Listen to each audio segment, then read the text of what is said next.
υποψήφιο δήμαρχο Καλιθέας, Κώστα Ασκούνη, να ανέβει στο βήμα. Η Καλιθέα μίλησε και σήμερα, μίλησε καθαρά. Στις 8 Οκτώβρη βάζουμε τέλος σε 9 χρόνια παρακμή στην πόλη μας. Σπάμε την αδράνεια, λέμε αντίο στη μιζέρια και στην ανικανότητα και πιάνουμε ξανά τη σκητάλη των έργων. Σηκώνουμε ψηλά τη σημαία της ελπίδας, τη σημαία του οράματος και των πράξεων, γιατί είμαστε ενωμένοι μαζί. Όλοι γνωρίζουμε ότι 9 ολόκληρα χρόνια η απερχόμενη Δημοτική Αρχή ασχολήθηκε με την επικοινωνία και όχι με την κοινωνία. Έχουμε μια διοίκηση που αδυνατεί να εξασφαλίσει μια πόλη καθαρή, που καταφεύγει στο πρωτοφανές φαινόμενο να βάζει αρώματα στους κάδους αντί να τους πλέγει.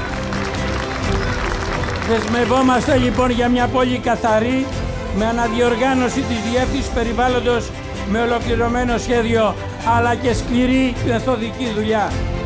Για μας πρώτη προτεραιότητα είναι σύγχρονα ασφαλή νηπιαγωγεία, σύγχρονα ασφαλή σχολεία και παιδικές χαρές. Λέμε όχι στα νηπιαγωγεία κοντέινερ που φτιάχνει η σημερινή Δημοτική Αρχή. Δεσμευόμαστε ότι θα δουλέψουμε σκληρά για μια σύγχρονη και ανθρώπινη πόλη. Για μια πόλη που θα είμαστε ξανά περήφανοι.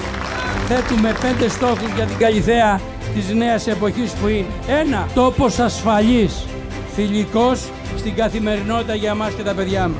2. Πρωτοπόρα πόλη στη στήριξη της οικογένειας και των νέων ζευγαριών. 3. Δήμος αλληλέγγυος με ισχυρές κοινωνικές δομές σε μία περίοδο που η ακρίβεια χτυπάει όλα τα νοικοκυριά. 4. Κόμβος εμπορίου και επιχειρηματικής δράσης. Και 5. Πόλη πολιτισμού και αθλητισμού.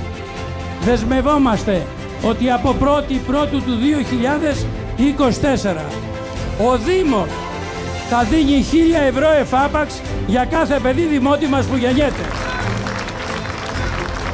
2.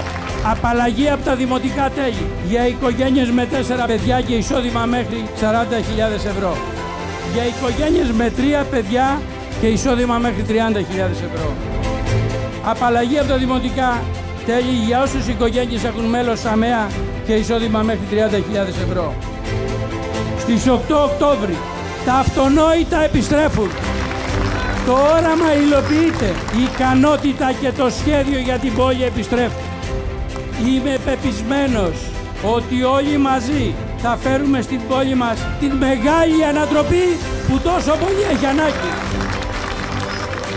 Γιατί όταν στεκόμαστε μαζί με πίστη στις αξίες, τις ιδέες και τις αρχές μας, δεν υπάρχει κανείς και τίποτα που να μπορεί να μας γυρίσει πίσω. Θα ξεπεράσουμε όλα τα εμπόδια.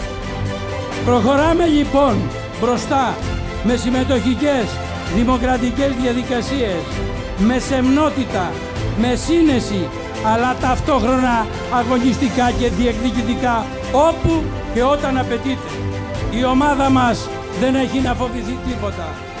Έχουμε σχέδιο, έχουμε όραμα, έχουμε θέληση, το έχουμε αποδείξει. Μπορούμε να κοιτάξουμε κατάματα τα προβλήματα των πολιτών και να ρηχτούμε στη μάχη και να νικήσουμε. Πάμε λοιπόν, ενωμένοι μπροστά.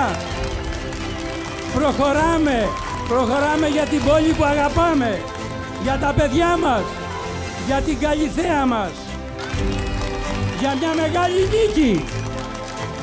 Ένα μεγάλο ευχαριστώ και καλό μας αγώνα. Γεια σας.